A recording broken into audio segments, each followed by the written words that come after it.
Sun Devils' offensive line is set to be deeper than it was last year, and I have a feeling it might be one of the strengths of the team.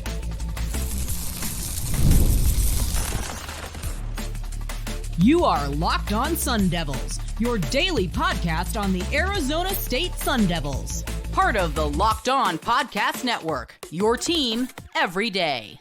Welcome back to the Locked On Sun Devils podcast, part of the Locked On Podcast Network, your team every day. My name is Richie Bradshaw, and I will be your guide for everything Arizona State Sun Devils. A shout out to my everydayers who are here every day, and thanks for making us your first listen of the day. Don't forget to hit like, subscribe, and turn on notifications wherever you're getting your podcasts. And stay in touch with the show by following me on Twitter at RichieBrads36 and the podcast at LO_Sun Devils. Ladies and gentlemen, we are back once again, continuing our position by position breakdown series. Today, we are taking a look at the offensive line, and this is actually one of the units I have been looking the most forward to previewing with you guys. And the reason why is I think that this unit is going to be a heck of a lot better than it was last year. And to preface that real quick, I understand that last year they were ravaged by injuries, and that was one of the biggest reasons for the downward play that they had. So many guys were beat up, they lost so many key starters, guys were playing out of position, and I think that it almost is going to benefit them going into this year. I think one of the biggest factors right now is that you have a lot of versatile players, guys that can play inside and outside and on the left or right side of the football. And that's where we'll start our conversation is ASU's got quite a handful of very versatile offensive linemen. For starters, they are bringing in Jalen Klemm. Now, Klemm was playing at Washington this past season where he was part of the best offensive line in the country. They won the award for the unit. I can't remember what that is. I want to say, no, it's not the Maxwell. That's one of the best player awards. I can't remember what the best offensive line wins in the nation for all the awards college football has. But Washington won it. And Klemm was a crucial part of that. And he was somebody who played inside at guard, but he was also recruited as a tackle coming out of high school. He's coming to Arizona State. And I said when he got here, and I will say once again, because I do believe it wholeheartedly, he is a plug and play player for the Sun Devils. Like, I don't care if he's on the left side, right side, inside, or outside. Jalen Klemm is going to be one of your starters. I am of the opinion that you need to start your best 5 offensive linemen and figure out their lineup later. Now, that doesn't mean if your best 5 players are all left tackles that you roll out all the left tackles. There is some stipulations and some exceptions to that. But when you have players that can play inside or outside, just because they're not entrenched as, left guard on the website doesn't mean that you need to start somebody that is listed as left guard on the website or the depth chart or whatever if there's somebody that can play at a higher level than them. Jalen Klemm, somebody that I think is instantly one of the best offensive linemen for the Sun Devils. During spring ball, we saw him lined up along the right tackle spot for a lot of the practices. He was working out with first team a lot of times. That's pretty much where I see him rolling out with the Sun Devils, is probably right tackle for now. And we'll get to my depth chart in the second part of the podcast. We'll talk about that a little bit more. But Jalen Klemm, there's just no way you keep him off the field, in my opinion. There's a few other guys as well that I think have some really good versatility. Sean Naa is another player who comes to mind. Played some guard for ASU last year before being forced out to left tackle. After then starting left tackle, Isaiah Glass decided to quit on the program. Sorry, not sorry.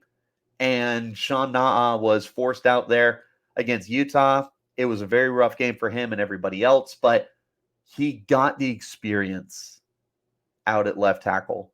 And that's worth its weight in gold.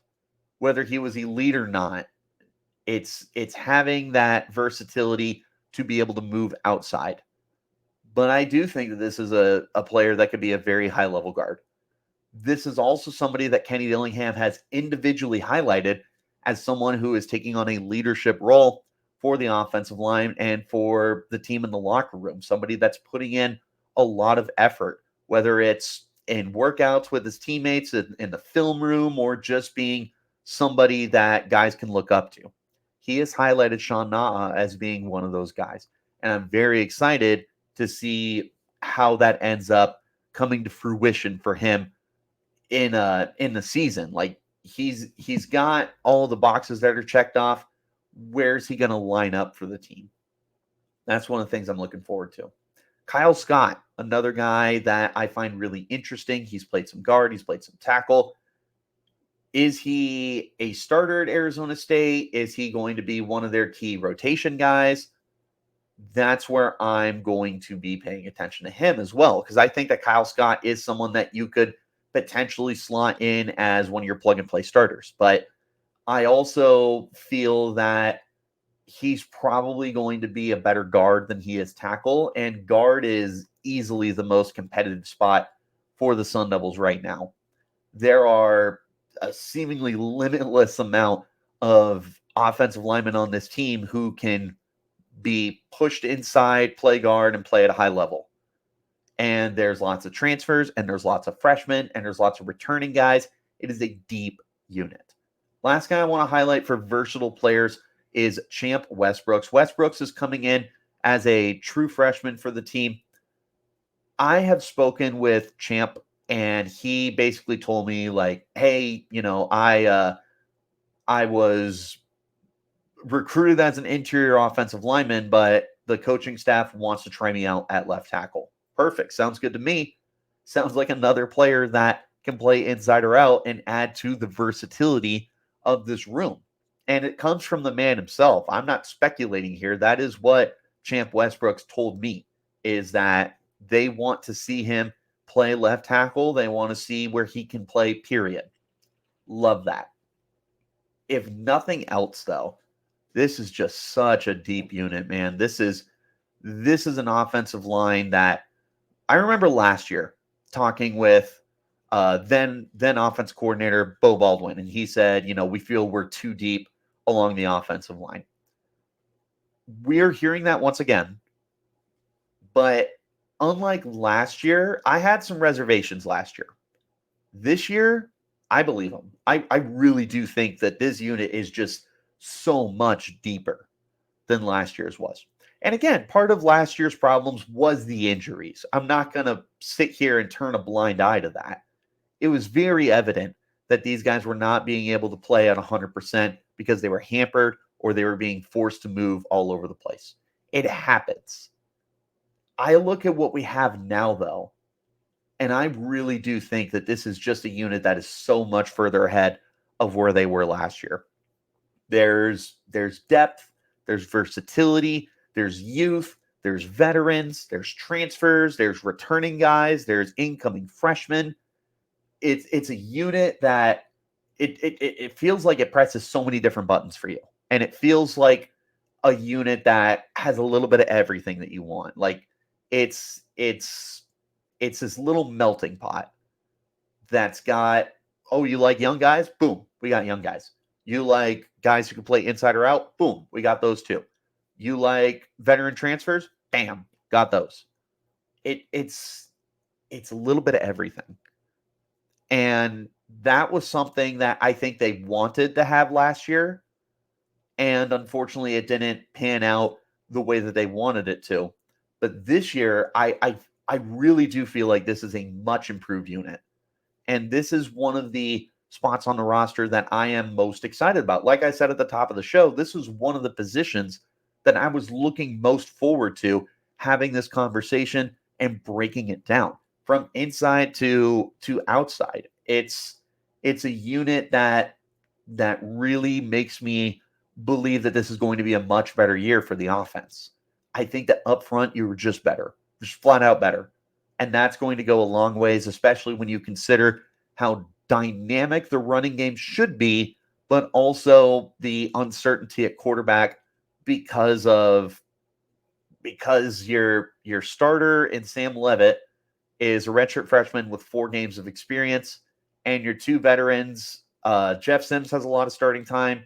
Trenton Bourget has had some decent amount of starting time, but this is a unit that gives me confidence that you will at worst be able to mask up some of the inefficiencies that you may have. I think that this offensive line is more than talented, more than deep, more than versatile enough to be a unit that is so strong that it helps lift up other positions as well. Now, as is the case with these breakdown series, we're going to go ahead and jump to the next part of this podcast where I talk about my potential depth chart. We're going to go left to right and break it down. So let's hop into that. This is the Locked On Sun Devils podcast, part of the Locked On Podcast Network, your team every day. Passion, drive, patience, the winning formula for winning championships is also what keeps your ride or die alive. eBay Motors has everything you need to maintain your vehicle and level it up to peak performance.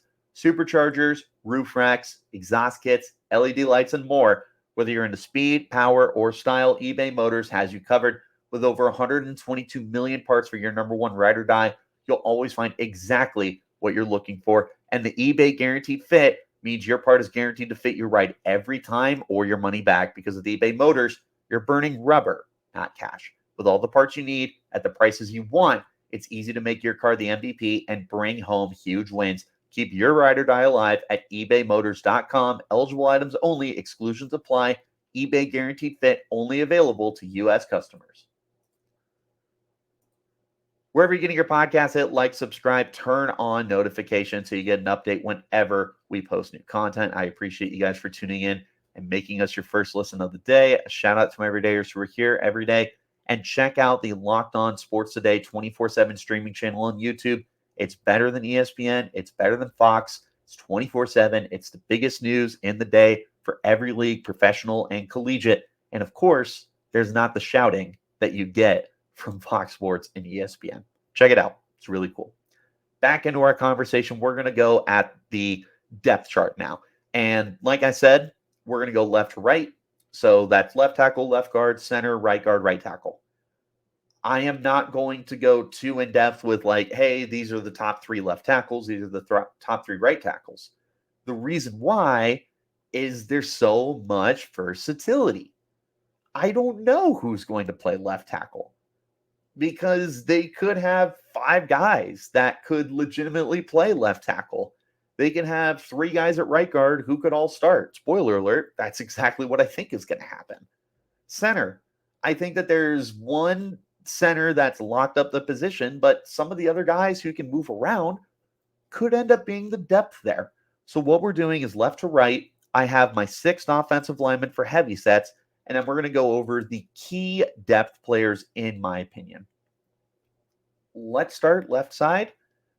I got Josh Atkins. He transferred from Hawaii. He's a redshirt junior. He's got good playtime experience for the Rainbow Warriors, and I feel like this is the easiest plug and play at left tackle that you have right now that's healthy. Now, the reason I bring that up is because if you listen to this podcast, you're going to go, Richie, you're a big Bram Walden guy. And you're absolutely right. I am a big Bram Walden guy. That has not changed. But Walden has had injury problems, and he missed spring ball because he was getting back into a groove and everything. And I think that that's going to potentially lead ASU to want to go with the veteran who has a little bit more stability. Now, with that being said, I am still one of Bram Walden's biggest fans. I think that this is absolutely a player that can be one of the key cogs of the offensive line. And I think by the end of the year, he should be one of the starting players for the team. But right now, as of May 15th, 2024, with a couple of months of summer left ahead of us, I am leaning with the veteran right now. Back to Josh Atkins, though, he's got a lot of play time. And this is somebody that feels the easiest to project to the left tackle spot. I do think that there's a handful of guys that could push him for that starting time. Mainly, I would say Bram Walden. I do think Emmett Boley should also get an opportunity there. But as of right now, I do like Josh Atkins quite a bit to be the starting left tackle. And I think that he's more than good enough to be that anchor for the blind side of Sam Levitt or whoever it is that ends up at quarterback. Left guard, really easy projection for me, Ben Coleman. Coleman missed all of last year nursing a leg injury. He is back. He is seemingly 100% healthy. This is a former all-conference player when he was playing at Cal. Easy projection. Slot him in. There's going to be competition for sure, but I think it would take a lot to usurp Ben Coleman. Also, want to make the note, I think that I have been saying he's a right guard. He has got more time at left. So here's me correcting myself because I do feel like I have been saying right guard, right guard, right guard. Maybe I haven't, but I'm 90% positive. So just to be on the record, Ben Coleman, left guard. Moving into center, this is Leif Fautanu. It's similar to Ben Coleman. It would take a lot to usurp him of this starting spot. He was one of the more consistent guys last year in terms of health and in terms of play. He's another year involved with this offense. This is just a really easy spot for me. This is the easiest position for me to project. I also don't know who's going to be the competition for him because I think so many guys can play inside, but I wonder who's actually like going to get competition at center compared to guard. I think you could potentially see that from Kyle Scott, who we'll talk about here in just a second, but it really is just difficult to go with anyone but Leif Fautanu here. Right guard, I'm sorry. It's really difficult to pick. I got three guys I want to mention. I know that's not the point of this. If you ask me to pick one, I will tell you which one I pick, but I think there's three guys that are going to be the strongest competition. I got Cade Briggs, Sean Naa, and Kyle Scott. Sean Naa, we talked about him as one of the freshmen who had a lot of playtime last year inside and out. Kyle Scott, redshirt junior, somebody that I think is going to find his way onto the football field one way or another. Cade Briggs, redshirt senior. I like him quite a bit to potentially be the starter. In fact, on my list here, I had him first, but I am changing my answer to Kyle Scott. If you force me to pick, I think Kyle Scott is probably a right guard right now. But Cade Briggs and Sean Naa are the other two guys that I think are going to be in the stiffest competition to figure out who ends up where. Right tackle, I already said it earlier, so we'll reiterate, Jalen Klemm. It's where he got most of his play time during spring ball. That's where I see him ending up. Sixth offensive lineman, I have Kyle Scott listed here as a possibility, but I am rolling with Emmett Boley, who I think will give Jalen Klemm a run for his money at right tackle. And I could also see him pushing at left tackle with Josh Atkins. Boley only played 2 games last year before he had a really unfortunate leg injury that knocked him out for the season. He's in his 3rd year now with Arizona State. They like him. They're comfortable with him. To me, I think it's going to be so incredibly difficult to not start him. The only reason I'm not is just because of how much I like Josh Atkins and Jalen Klemm, but I also really like Emmett Boley. It's the same thing that I was saying about Bram Walden. Like, it's part of it you wonder if the injuries will be a concern, which it didn't seem to be that way during spring ball, for what it's worth. He was playing. He looked good. He looked great. I just don't know how this is going to end up shaking out. And this could be another argument that I made about start your best 5. You might just need to find a place for Emmett Boley on the offensive line. I'm really interested with him. Finally, I want to talk about some key depth players. There's a lot of depth here. The guys I want to highlight are Max Ironacre, somebody who I think could be a really high-level right tackle. And will be someone that I am very, very curious about. I have Sean Naa listed. I have Bram Walden listed. I have Champ Westbrooks listed. And I also want to throw out Cade Briggs in there. Terrell Kim is one of your um, true freshmen that's coming in. He was one of the top recruits out of Oregon. He's already like 350 pounds or right there. Terrell Kim has a chance to be be a big time rotational guy as a freshman. Depending on what happens, he could even end up starting. He's got the size, he's got the play level. He was a high 3-star kid. I like him. I'm really looking forward to seeing him in fall camp. We're going to close out the episode now with the upside and the downside of this offensive line. Spoiler alert. Like I said earlier, I still really like this offensive line. I think there's a lot of potential here, but of course, it can't always be sunshine and roses. We're going to talk about the upside and downside in just a moment. This is the Locked On Sun Devils podcast, part of the Locked On Podcast Network, your team every day. I want to talk to you about our friends over at Game Time Now. Game Time is an authorized ticket marketplace of the NBA and makes getting playoff tickets easier and faster than before. And Game Time is also an app that will see their prices go down the closer it gets to tip off with killer last-minute deals, all-in prices, views from your seat, and the lowest price guarantee. Game Time takes the guesswork out of buying NBA tickets. Last-minute tickets, you can save up to 60% by buying those last-minute spots for sports, concerts, comedy, theater, and any other events that they have. They have flash deals that you can save with exclusive in-app deals on select seats ahead of the game or event. You can also try out the zone deals where you pick the section and Game Time chooses the seats. All-in pricing, toggle this feature and it'll show you the total upfront. There's no surprise fees at checkout. You can get a panoramic view of your seat in the app before you buy. My personal favorite part is their lowest price guarantee, which means that Game Time will credit you 110% of the difference if you find tickets in the same section and row for less. And the Game Time ticket coverage means that your purchase is covered with the most flexible customer service policy in the ticketing industry. Take the guesswork out of buying tickets with Game Time. Download the Game Time app, create an account, and use code LOCKEDONCollege for $20 off of your first purchase. Terms apply. Again, create an account and use code LOCKEDONCollege for $20 off. Download Game Time today. Last minute tickets, lowest price guaranteed. Wherever you get your podcast, like, subscribe, turn on notifications so you get an update whenever we post new content. I appreciate you guys for tuning in and making us your first listen of the day. Shout out to my everydayers who are here every day. Let's wrap this bad boy up with the upside and the downside of this offensive line. Upside, pretty easy.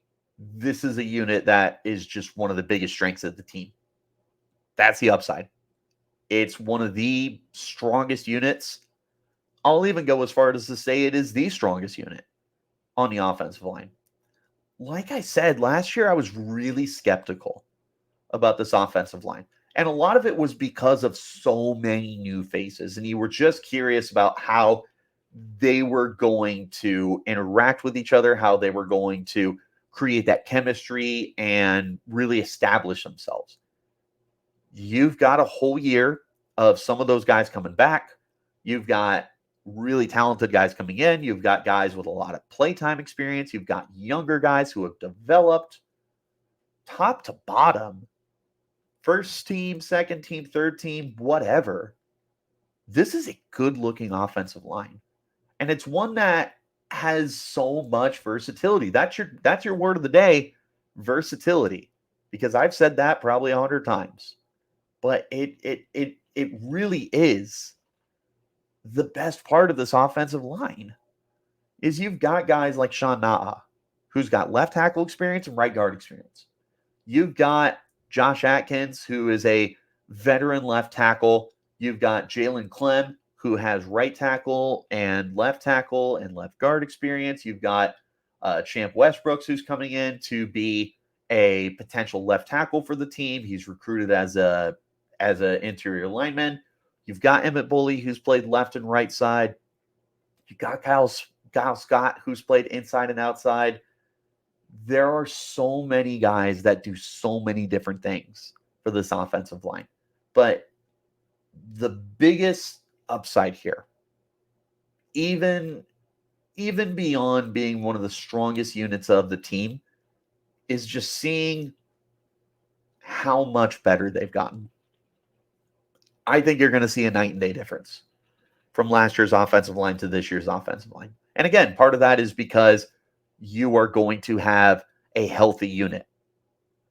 But I also think that just from a talent standpoint, from a play standpoint, from a versatility standpoint, this is a much better unit. And I'm really excited to see how they end up working out. Now, the downside, that versatility could end up leading to guys that are just not good enough at a single position, like a jack of all trades and a master of none. You could have X player who can play 4 spots on the line, but X player is just not elite at any of those spots. You might have guys that you're pushing around so much because you're just trying to get them on the field. You have guys that just aren't comfortable playing outside, but you need them to play outside. You might run into a problem where these guys just aren't comfortable enough playing at certain spots. That's the downside here. The other downside is, like last year, the offensive line ends up becoming a liability. And again, part of the reason why it was last year was the injuries. Injuries were massive for this offensive line a year ago. But you also have to recognize that the talent is much better this year than it was last year. But if it doesn't live up to its potential, then it doesn't matter. That's the part that kind of makes me a little nervous.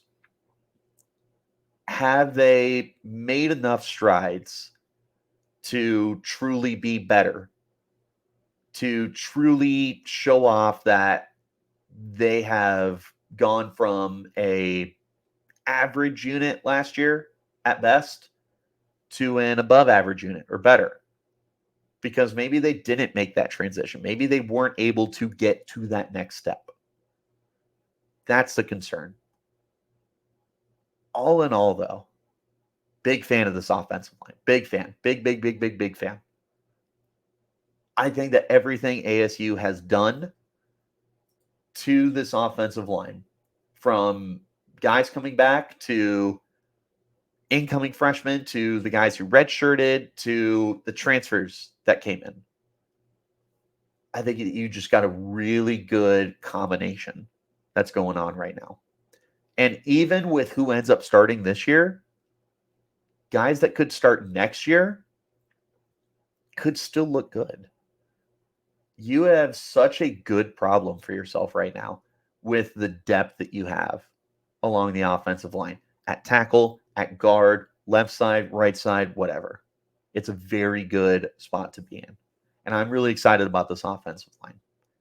I will stand pat and say I think this ends up being one of the best units on the team. I'm hoping that they can be even better than that. But I want to know what you guys think of the offensive line. What would be your starting 5 from left to right side? Is there someone I'm sleeping on? Let me know in the comments. Hit me up on Twitter at Richie Bradshaw36 and the podcast at LO_Sun Devils. Wherever you're getting your podcast, hit like, subscribe, turn on notifications so you get an update whenever we post new content. A shout out to my everydayers who are here every day, and thanks for making us your first listen of the day. We'll be back again tomorrow as we flip to the defensive side of the football. We're going to start with the defensive line, from the D tackles to the defensive ends. We'll be breaking it down tomorrow. I'll see you then. And until next time, you keep it locked right here on Locked On Sun Devils.